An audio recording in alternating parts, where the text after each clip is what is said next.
Okay, તો આજના લેક્ચરમાં આપણે ચર્ચા કરવાની છે વોન્ટ ઓફ અવયવ વિશે. આ વોન્ટ ઓફ અવયવ છે શું? વોન્ટ ઓફ અવયવ કેમ વ્યાખ્યાયિત કરવો પડ્યો? વોન્ટ ઓફ અવયવ શા માટે આપણે દાખલ કરવો પડ્યો અને ક્યારે ક્યારે આપણે તેનો યુઝ કરીશું, એની ચર્ચા કરીએની પહેલા આપણે વાત કરીશું આપણા રિવિઝનની ઉપર. આપણે આગળ જે 4 સંખ્યાત્મક ગુણધર્મ જોઈને આવેલા છે, એકવાર એના સૂત્ર મેં લખેલા છે, એને ધ્યાનથી જોઈ લો. આ જેટલા પણ સૂત્ર છે એમાંનું પહેલું સૂત્ર છે આપણું બાષ્પ દબાણનો સાપેક્ષ ઘટાડો, ઉત્કલન બિંદુ ઉન્નયન, ઠાર બિંદુ અવનયન અને અભિસરણ દબાણ. આપણને દરેકને ખબર છે કે જે બાષ્પ દબાણનો સાપેક્ષ ઘટાડો છે એ દ્રાવ્યના મોલન્સ ઉપર આધારિત છે. દ્રાવ્યના મોલન્સ એને આપણે કહીએ છીએ દ્રાવ્યના મોલના છેદમાં કુલ મોલ. ઉત્કલન બિંદુ ઉન્નયન જેને આપણે કહેતા હોઈએ છીએ કેબી ઇન્ટુ એમ, કેબી તેના તે. એમ એટલે કે મોલાલિટી, મોલાલિટી એટલે કે દ્રાવ્યના મોલની સંખ્યા છેદમાં દ્રાવકનું વજન કિલોગ્રામમાં. એવી જ રીતે આપણે વાત કરીશું ડેલ્ટા ટીએફ બરાબર KF into M, KF as it is તેના તે, મોલાલિટી બરાબર આ સૂત્ર, અને પાઈ બરાબર એનઆરટી બાય વી. કાલે જ આપણે આના વિશેની ચર્ચા જોઈ. આ સૂત્ર બતાવવાનું રીઝન શું? આ સૂત્ર બતાવવાનું રીઝન એક જ છે, હું તમને જણાવવા માંગુ છું અને તમારા મગજમાં ઉતારવા માંગુ છું કે આટલા સૂત્ર જોઈને તમને લોકોને ખબર પડશે કે આ જે 4 સંખ્યાત્મક ગુણધર્મ છે તેનો આધાર કોના ઉપર છે? Mall, mall, mall, mall. મતલબ કે 4 સંખ્યાત્મક ગુણધર્મ તમારા દ્રાવ્યના મોલની સંખ્યા પર આધાર રાખે છે. માટે જ આપણે એને કયા ગુણધર્મો કહીએ છીએ? સંખ્યાત્મક. હવે જો એ લોકોનો આધાર દ્રાવ્યની સંખ્યા પર હોય તો જો તમે કાલ ઉઠીને દ્રાવ્યના મૂળની સંખ્યા બદલી નાખશો તો એ લોકો પણ બદલાઈ જશે. સિમ્પલ છે. બીજી વસ્તુ, આ જે સૂત્ર છે એ સૂત્ર પરથી ગણતરી કરીને જે પણ આન્સર આપણે મેળવીએ છીએ ને તેને આપણે સૈદ્ધાંતિક ગણતરીનો આન્સર કહીશું. ફરીથી, આ જેટલા પણ સૂત્ર છે એ સૂત્રની અંદર કિંમત મૂકીને આપણે જે પણ ગણતરી કરીશું અને જે પણ જવાબ મેળવીશું તેને સૈદ્ધાંતિક જવાબ કહેવાશે. અને પ્રયોગશાળાની અંદર પ્રેક્ટિકલ કરીને જે પણ કંઈ મેળવીશું તેને આપણે પ્રાયોગિક જવાબ કહીશું. ઓકે, તો 2 વસ્તુ ક્લિયર થવી જોઈએ. સૈદ્ધાંતિક એટલે સૂત્રમાં કિંમત મૂકીને જવાબ મેળવવો અને પ્રાયોગિક એટલે પ્રેક્ટિકલ કરીને જવાબ મેળવવો. ઓકે, હવે ધ્યાનથી સાંભળજો. અત્યાર સુધીની આપણી જેટલી પણ ચર્ચા સંખ્યાત્મક ગુણધર્મની હતી એની અંદર જે પણ દ્રાવ્ય આપણે જોયેલો છે એ એવો દ્રાવ્ય છે કે જેને દ્રાવકમાં નાખ્યા બાદ ના તો તેનું સુયોજન થાય ના તો તેનું વિયોજન થાય.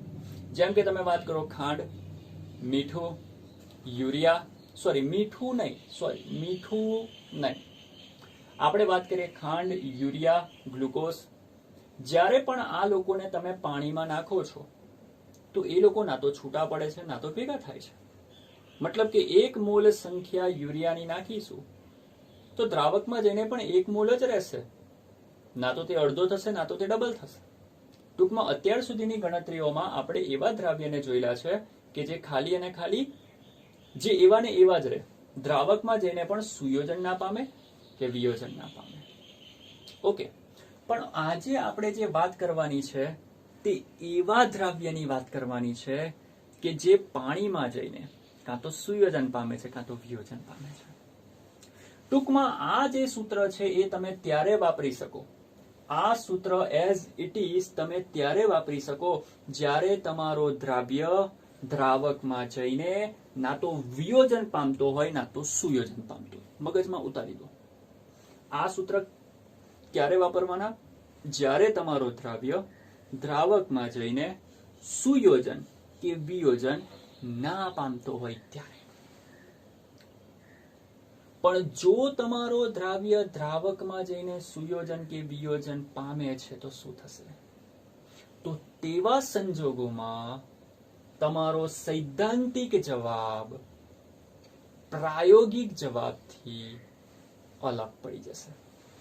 ફરીથી, જો તમારો દ્રાવ્ય સુયોજન કે વિયોજન પામતો નથી તો તેવા સંજોગોમાં ગણતરી પરથી મેળવેલો જવાબ સૂત્ર પરથી મેળવેલો જવાબ એટલે કે સૈદ્ધાંતિક જવાબ પ્રાયોગિક જવાબ જેટલો જ હશે.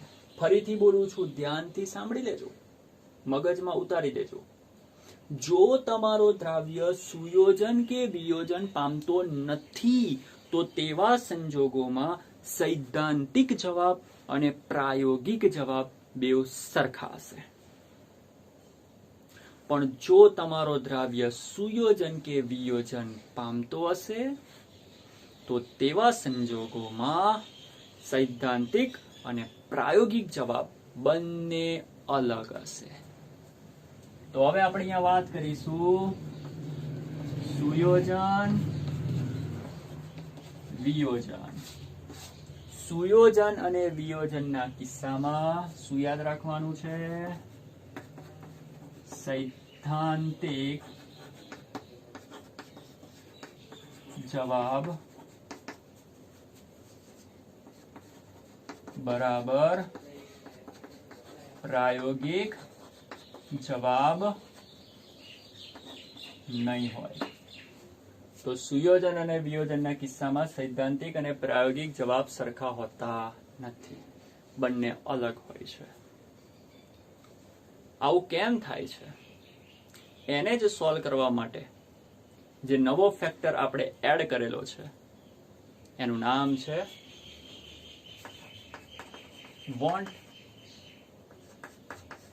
ઓફ અવયવ.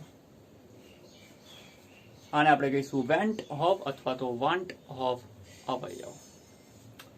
અને વોન્ટ ઓફ અવયવ જેને આપણે આઈ સંજ્ઞા આપેલી છે એને આપણે આઈ સંજ્ઞા આપીએ છીએ. તો હવે આપણે એની જ ડિસ્કસ કરવાની છે કે એ કેવી રીતે હોય છે. સવાલ એ છે કે સુયોજન અને વિયોજનના કિસ્સામાં આવું કેમ છે? સુયોજન અને વિયોજનના કેસમાં આવું કેમ છે? ગણતરીનો જવાબ પ્રાયોગિક જવાબથી કેમ અલગ હોય? તો હું તમને સમજાવું. માની લો કે 1 મોલ NaCl છે, એને તમે નાખો છો 1 લીટર પાણીમાં.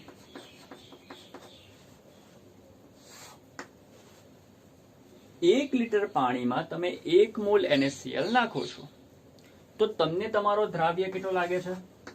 1 મોલ. તમે 1 મોલ NaCl ને પાણીમાં નાખો છો તો તમારી દ્રષ્ટિએ દ્રાવ્યના મોલ કેટલા થયા? 1 મોલ થયા. અને 1 મોલ લઈને તમે અભિસરણ દબાણ શોધો છો સૂત્રની મદદથી. ફરીથી તમે તમારો દ્રાવ્ય કેટલો નાખો છો? 1 મોલ. મતલબ કે તમને તમારા દ્રાવ્યના મોલ 1 લાગે છે અને તમે એ 1 મોલ લઈને આ જે અભિસરણ દબાણનું સૂત્ર છે માની લો કે એમાં કિંમત મૂકી દીધી. તમારી પાસે V પણ છે, T પણ છે અને મોલ કેટલા લાગે છે તમને? 1. એની કિંમત અહીંયા મૂકી અને તમે શું કરી? ગણતરી કરીને જે પણ જવાબ મળશે તેને સૈદ્ધાંતિક જવાબ કહેવાય કે ના કહેવાય? અને એ જવાબ માની લો કે તમને મળ્યો 1 atm. માની લો કે 1 atm મળ્યો, બરાબર. અને બીજો એક વિદ્યાર્થી છે એ શું કરે છે? 1 લીટર પાણી લઈને લેબોરેટરીમાં જાય છે અને લેબોરેટરીમાં 1 મોલ NaCl 1 મોલ પાણીમાં નાખે છે. 1 મોલ NaCl 1 લીટર પાણીમાં નાખે છે અને પ્રયોગશાળામાં પ્રેક્ટિકલ કરે છે અને પ્રેક્ટિકલ કરીને અભિસરણ દબાણ માપે છે. તો એ જે વિદ્યાર્થીએ પ્રેક્ટિકલ કરીને અભિસરણ દબાણ માપ્યું છે ને એનો આન્સર જોજો કંઈક આટલો આવશે.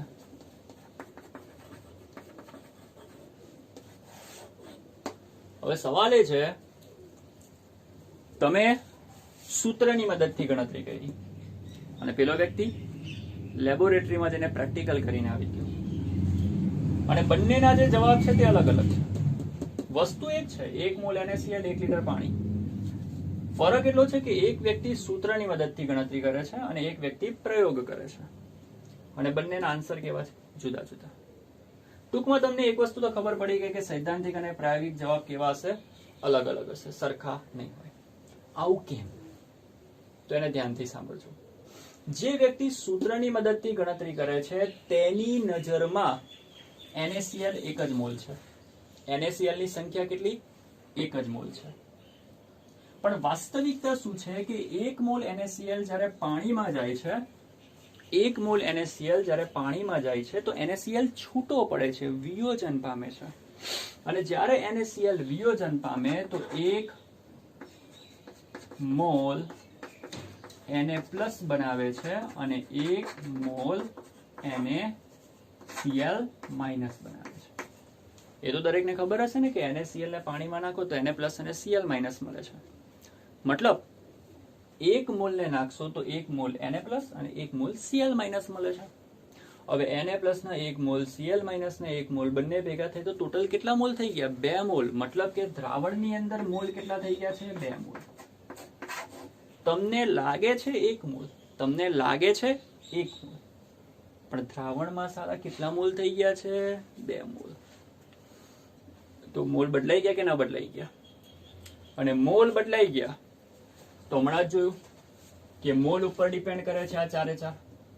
તો જેવા મોલ બદલાઈ ગયા તો જે અભિસરણ દબાણ છે તે પણ બદલાવાનું કે નહીં બદલાવાનું? જેના પરિણામે પ્રાયોગિક આન્સર કંઈક ને કંઈક અલગ આવે છે. સૂત્રની મદદથી ગણતરી કંઈક અલગ અને પ્રેક્ટિકલની મદદથી ગણતરી કંઈક અલગ. તેનું કારણ શું છે? આ ઘટના, વિયોજનની ઘટના. જો કાલ ઉઠીને તમારો NaCl પાણીમાં આવીને છૂટો પડતો ના હોત, જો પાણીમાં આવીને તે છૂટો પડતો ના હોત તો પાણીમાં 1 મોલ NaCl જ હોત. જો છૂટો પડતો હોત જ નહીં તો પાણીમાં પણ 1 જ મોલ હોત ને. તો નાયખો પણ 1 મોલ અને પાણીમાં પણ 1 મોલ, બંનેમાં 1 મોલ. અને બંનેમાં 1 મોલ હોય તો સૈદ્ધાંતિક અને પ્રાયોગિક બંનેના આન્સર સરખા જ હશે. પણ અહીંયા આન્સર સરખા મળ્યા નહીં. કેમ? કારણ કે NaCl પાણીમાં આવીને વિયોજિત થઈ ગયું. ટૂંકમાં જ્યારે પણ તમારો દ્રાવ્ય દ્રાવકમાં જઈને વિયોજિત થઈ જાય કાં તો સુયોજિત થઈ જાય તો તેવા કિસ્સાની અંદર દ્રાવણમાં મોલની સંખ્યા બદલાય છે. જે રીતે અહીંયા 1 મોલના 2 મોલ થઈ ગયા એવી રીતે બની શકે કે 1 ના 3 પણ થાય, 1 ના 5 પણ થાય. અને ઘણી વખત એવું પણ બને કે તમે નાખો 2 અને થઈ જાય 1. બેન્ઝોઇક એસિડ, એસિટિક એસિડ, આ બધામાં શું હોય ખબર છે? બેન્ઝોઇક એસિડને તમે નાખો ને તો બેન્ઝોઇક એસિડ ભેગા થવાની વૃત્તિ ધરાવે છે, એસિડિક એસિડ ભેગા થવાની વૃત્તિ ધરાવે છે. તો એ લોકોની અંદર સુયોજન જોવા મળે, મતલબ કે નાખો 2 પણ દ્રાવણની અંદર 1 જ થઈ જાય. તો જે રીતે NaCl ની વાત કરો, જે રીતે મેં તમને કીધું બેન્ઝોઇક એસિડ, એસિટિક એસિડ, આ બધાના કેસમાં શું હોય છે કે દ્રાવ્ય દ્રાવકમાં જઈને વિયોજન કાં તો સુયોજન પામતો હોય છે. તો તેવા સંજોગોની અંદર જે પ્રાયોગિક આન્સર છે તે સૈદ્ધાંતિક આન્સરથી અલગ પડી જાય છે. અને આ જ વસ્તુનું સોલ્યુશન લાવવા માટે આપણે વ્યાખ્યાયિત કરેલો છે વોન્ટ ઓફ અવયવ I. એકવાર આને ચેક કરી લો પછી તમને દર્શાવો વોન્ટ ઓફ અવયવ છે શું, કેવી રીતે એને વ્યાખ્યાયિત થાય. ઓકે, તો હવે આગળ વધીએ છીએ, ધ્યાનથી જોજો. હવે હું તમને બતાવવા જઈ રહ્યો છું આ વોન્ટ ઓફ અવયવ એને વ્યાખ્યાયિત કેવી રીતે કરવાનો છે. ચાલો ધ્યાનથી સાંભળજો. વોન્ટ ઓફ અવયવ એને આપણે I કહીશું. અને એવું કહેવાય છે કે વોન્ટ ઓફ અવયવ I એટલે શું? તો કે દ્રાવણમાં સુયોજન અથવા તો વિયોજન બાદ, સુયોજન અથવા તો વિયોજન બાદ, થોડું નીચેથી લખું છું. I એટલે શું? દ્રાવણમાં સુયોજન અથવા વિયોજન બાદ દ્રાવ્યના મોલની સંખ્યા છેદમાં સુયોજન વિયોજન પહેલા દ્રાવ્યના મોલની સંખ્યા. તો દરેક જણે આને મોડે કરવાનું છે. વોન્ટ ઓફ અવયવ I એટલે શું? સુયોજન અથવા તો વિયોજન બાદ દ્રાવ્યના મોલની સંખ્યા છેદમાં સુયોજન અથવા તો વિયોજન પહેલા દ્રાવ્યના મોલની સંખ્યા. આપણે એના એક્ઝામ્પલ જોઈએ, ધ્યાનથી જોજો. સૌથી પહેલા આપણે વાત કરીશું વિયોજનના કિસ્સાઓ.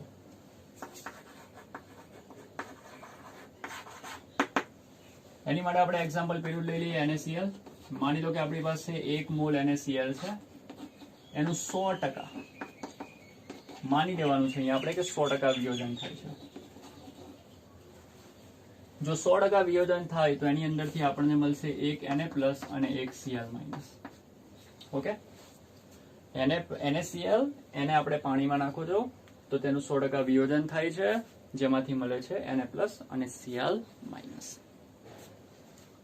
હવે અહીં વન ટોપ અવયવ I કેટલો? બોલો. I એટલે શું? સુયોજન વિયોજન બાદ દ્રાવ્યના મોલની સંખ્યા, અને છેદમાં આવે સુયોજન વિયોજન પહેલા દ્રાવ્યના મોલની સંખ્યા. તો ટૂંકમાં વિયોજન બાદ ચાલો માની લો કે NaCl 1 મોલ હોય તો Na પ્લસ પણ કેટલા હોય? 1. Cl માઇનસ પણ કેટલા હોય? 1. તો વિયોજન બાદ Na પ્લસ ના 1 મોલ, Cl માઇનસ ના 1 મોલ, ટોટલ કેટલા મોલ થાય છે? 2 મોલ. તો સુયોજન વિયોજન બાદ દ્રાવ્યના મોલની સંખ્યા, બાદ દ્રાવ્યના મોલની સંખ્યા 1 ને કેટલી થઈ ગઈ? 2. અને પહેલા મોલની સંખ્યા કેટલી હતી? 1. તો વન ટોપ અવયવ કેટલો મળ્યો? 2.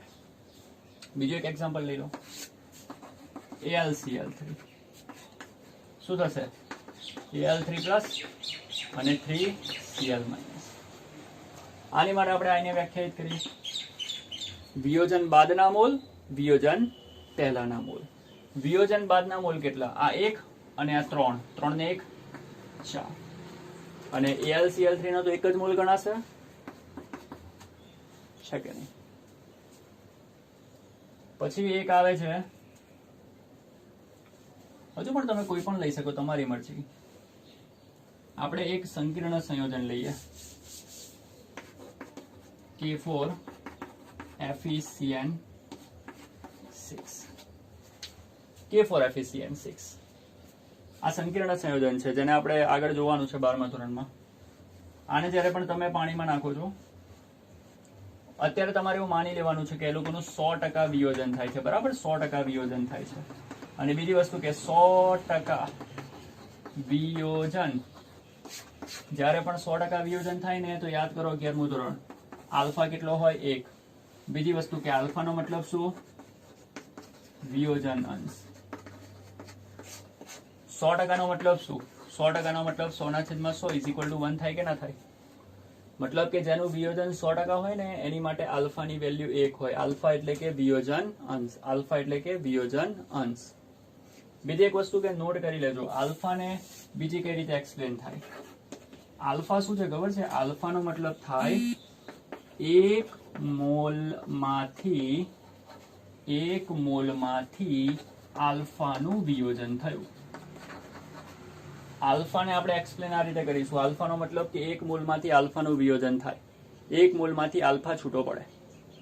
આલ્ફા એને જ કહેવાય વિયોજન અંશ. ફરીથી જોજો, આલ્ફાને કહેવાય વિયોજન અંશ. અને એને વ્યાખ્યાયિત કરવો હોય તો કઈ રીતે થાય? આલ્ફાનો મતલબ 1 મોલમાંથી આલ્ફાનું વિયોજન થયું. 1 મોલમાંથી આલ્ફાનું વિયોજન થયું. ઓકે, આને નોટ કરી લેજો. હવે આપણે આની વાત કરીશું. આનું પણ જો 100% વિયોજન થાય તો એના છૂટા પડવાથી કંઈક આવું બને છે, 4K plus and FeCN6 minus, આવું બને છે. હવે એની માટે આપણે I ને ગણીશું. તો I બરાબર શું આવશે? I બરાબર શું આવશે? વિયોજન પછી આ કેટલા? 4 અને આ કેટલો? 1. આનું વધારે પડતું વિયોજન નથી થતું. આગળ તમે સંકીર્ણ સંયોજનમાં ભણશો, આને કહેવાય સવર્ગ વર્તુળ. એ સવર્ગ વર્તુળમાં જેટલા પણ લોકો હોય તેનું વધારે આગળ વિયોજન થવાનું નથી. તો K પ્લસ કેટલા? 4 અને આ જે કાઉન્સ છે તે કેટલો? 1. તો 4 ને કેટલા થાય? 5. અને શરૂઆતના મોલ કેટલા? કઈ નહીં તો 1 જ, 5. બીજું કે અહીંયા -4 આવશે. તો જ્યારે પણ આનું 100% વિયોજન થાય એનાથી 4K પ્લસ બનશે અને આ જે કાઉન્સ છે એ છૂટો પડશે. તો આ રીતે તમે વન ટોપ અવયવ વિયોજનની પ્રક્રિયામાં ગણી શકો છો. પણ આપણે આ એવી પ્રક્રિયાઓ ધ્યાનમાં લીધી છે કે જેની અંદર વિયોજન 100% થાય છે. દર વખતે એવું જરૂરી નથી કે વિયોજન 100% થાય. તો હવે આપણે એવી પણ પ્રક્રિયાઓ ધ્યાનમાં લઈએ કે જેમાં વિયોજન 100% થતું નથી. બીજી એક વસ્તુ આમાં નોટ કરજો કે I ની વેલ્યુ 2 મળી, 4 મળી, 5 મળી. ટૂંકમાં વિયોજનના કેસમાં I always greater than 1 હશે. વિયોજનના કેસમાં I always greater than 1 હશે. હવે આપણે વિયોજનનો એવો કિસ્સો લઈએ કે જેની અંદર વિયોજન 100% થતું નથી, અલ્પ વિયોજન થાય છે, અલ્પ. અને એની માટે યાદ કરવું પડશે આપણું 11મા ધોરણનું સંતુલન ચેપ્ટર. જોવો હમણાં ખબર પડશે. માની લો કે તમારી પાસે NaCl, આપણે NaCl લઈને જ કામ કરીશું. માની લો કે NaCl એનું વિયોજન થયું, પણ કેવું? અલ્પ વિયોજન. અને જો અલ્પ વિયોજન થાય તો જે પ્રક્રિયા છે તેને રિવર્સિબલ બતાવાય, કારણ કે તેમાં પુરોગામી પ્રતિગામી બે પ્રક્રિયા હશે. Na પ્લસ આવશે અને Cl માઇનસ આવશે. તો Na પ્લસ એનું અપૂર્ણ અલ્પ શું થયું છે? વિયોજન. તો જેના પરિણામે આપણને મળશે Na પ્લસ અને Cl માઇનસ. હવે યાદ કરો આપણું સંતુલન ચેપ્ટર. એમાં યાદ કરો શરૂઆતમાં શું કહેતા હતા? શરૂઆતમાં આના મોલ 1, આના આપણે 0 0 બતાવતા હતા. અને સંતુલનની વાત કરો, માની લો કે NaCl છે, NaCl નું અહીંયા 100% વિયોજન થતું નથી. માની લો કે NaCl નો વિયોજન અંશ આલ્ફા છે. માની લો કે NaCl નો વિયોજન અંશ આલ્ફા છે. જો NaCl નો વિયોજન અંશ આલ્ફા હોય તો એક મોલમાંથી કેટલો NaCl વિયોજિત થશે? આલ્ફા. હવે માની લો કે સંતુલન સમયે 1 મોલ NaCl માંથી આલ્ફા NaCl છૂટો પડ્યો. એકમાંથી કેટલો છૂટો પડ્યો? આલ્ફા. હવે બહુ ધ્યાનથી સાંભળજો. એક NaCl છૂટો પડે તો એક Na મળે, તો આલ્ફા NaCl છૂટો પડે તો કેટલા Na મળે? આલ્ફા. એક NaCl છૂટો પડે તો એક Cl મળે. અહીંયા કેટલો NaCl છૂટો પડેલો છે? આલ્ફા. તો Cl પણ કેટલા મળશે? આલ્ફા. તો સંતુલન સમયે NaCl ના મોલ થઈ જશે 1 માઇનસ આલ્ફા અને આ બંનેના મોલ થઈ જશે આલ્ફા આલ્ફા. અને I શોધતા તો આપણને દરેકને આવડે છે. શું સૂત્ર? પછીના મોલ પહેલાના મોલ. પછીના મોલ કેટલા છે? વિયોજન થઈ ગયા બાદના મોલ કેટલા છે? હવે આ એવી પ્રક્રિયા છે કે જેમાં વિયોજન થઈ ગયા બાદ NaCl નું વિયોજન થઈ ગયું છે. બીજી એક વસ્તુ અહીંયા હું ચેન્જ કરીશ. સુયોજન વિયોજન બાદ દ્રાવ્યના કુલ મોલ. અહીંયા આપણે કુલ શબ્દ વાપરીશું. કુલ શબ્દ વાપરીશું. તો ફરીથી પાછા આવી જાઓ. I નો મતલબ શું? સુયોજન વિયોજન બાદના કુલ મોલ અને પહેલાના કુલ મોલ. અહીંયા સુયોજન વિયોજન, ટૂંકમાં અહીંયા તો વિયોજન થાય છે, તો વિયોજન થઈ ગયા બાદ છેલ્લે કુલ કેટલા મોલ બચે છે? તો કે અહીંયા વિયોજન થઈ ગયા બાદ NaCl Na પ્લસ ના આલ્ફા Cl માઇનસ ના આલ્ફા એ તો બચે જ છે, પણ સાથે સાથે NaCl ના મોલ પણ થોડા ઘણા તો હોવાના કે નહીં હોવાના? કારણ કે આ પ્રક્રિયામાં સંપૂર્ણ વિયોજન થતું નથી. જો સંપૂર્ણ વિયોજન થઈ જાય તો NaCl જતો રહે, પણ અપૂર્ણ વિયોજન થયું છે. તો અપૂર્ણ વિયોજન થાય તો છેલ્લે સંતુલન સમયે NaCl પણ હોવાનો કે નહીં હોવાનો? અને I શોધવા માટે શું યાદ રાખવાનું છે? પછીના કુલ મોલ છેદમાં પહેલાના કુલ મોલ. કુલ મોલ. તો I શોધવા માટે આપણે વિયોજન પછીના કુલ મોલ લઈશું. તો વિયોજન પછીના કુલ મોલની અંદર શું આવશે? Na પ્લસ ના મોલ એટલે કે આલ્ફા, Cl માઇનસ ના મોલ મતલબ કે આલ્ફા, અને NaCl ના પણ મોલ જે બચેલા છે તે 1 માઇનસ આલ્ફા. અને છેદમાં કુલ મોલ શરૂઆતમાં પહેલાના કુલ મોલ. તો પહેલા તો 0 વત્તા 0 વત્તા 1 કેટલા થાય? અને આનું સાદુરૂપ આપશો તો I કેટલો મળશે? બોલો. Alpha plus. તો આ રીતે તમે એવી પ્રક્રિયા માટે પણ I શોધી શકો કે જેની અંદર અલ્પ વિયોજન થતું હોય, સંપૂર્ણ વિયોજન ના થતું હોય. બીજી એક પ્રક્રિયાની માટે ધ્યાનમાં લઈ લો એટલે તમને વધારે ક્લિયર થાય. આપણે વાત કરીશું AlCl3 ની પ્રક્રિયા. શું થશે બોલો? અલ્પ વિયોજન થશે. Al+3 અને 3Cl-. ચાલો શરૂઆતમાં એક મોલ લખાય કે ના લખાય? ચાલો હવે માની લો કે આનો પણ વિયોજન અંશ આલ્ફા છે. હવે આનો વિયોજન અંશ આલ્ફા મતલબ કે તે કેટલું છૂટું પડે છે? આલ્ફા જેટલું છૂટું પડે છે. ચાલો 1 મોલ તો છે જ. 1 મોલમાંથી આલ્ફા જેટલું છૂટું પડે. કેટલું છૂટું પડે છે? આલ્ફા. હવે ધ્યાનથી સાંભળજો. AlCl3 ને તોડી નાખવું તો Al કેટલા મળે? 1. AlCl3 ને તોડી નાખું તો Al કેટલા મળે? 1. ફરીથી AlCl3 ના એક અણુને તોડવું તો તેમાંથી એલ્યુમિનિયમ કેટલા મળે? Al+3 કેટલા મળે? 1 મળે. તો એ જ રીતે AlCl3 ને આલ્ફા જેટલું તોડવું તો Al+3 પણ કેટલા મળે? આલ્ફા. એક AlCl3 ને તોડવું તો Cl- કેટલા મળે? 3 મળે. તો આલ્ફા જેટલા AlCl3 ને તોડી નાખવું તો Cl-3 કેટલા મળશે? કોમન છે. ફરીથી જુઓ, એક AlCl3 તૂટે તો એક એલ્યુમિનિયમ મળે, એક Al+3 મળે. તો એવી જ રીતે આપણે કેટલો તોડીએ છીએ? આલ્ફા. તો કેટલો મળશે? આલ્ફા. એક એ 3 Cl- તો આલ્ફા એ કેટલા? 3 આલ્ફા. અને પ્રક્રિયામાં આપણને જે I શોધવાનો છે તેની માટે પછીના કુલ મોલ, પહેલાના કુલ મોલ. પછીના કુલ મોલ એટલે કે 3 આલ્ફા પ્લસ આલ્ફા અને 1 - આલ્ફા. અને શરૂઆતના કુલ મોલ કેટલા? 1. શું આવશે સાદુરૂપ? 3 આલ્ફા પ્લસ 1. તો આ રીતે જે દ્રાવ્ય સંપૂર્ણ વિયોજિત થતા ન હોય તેની માટે વિયોજન અંશ શોધી શકાય છે. તો એકવાર આટલી વસ્તુને નોટ કરી લો, પછી આગળ વધો.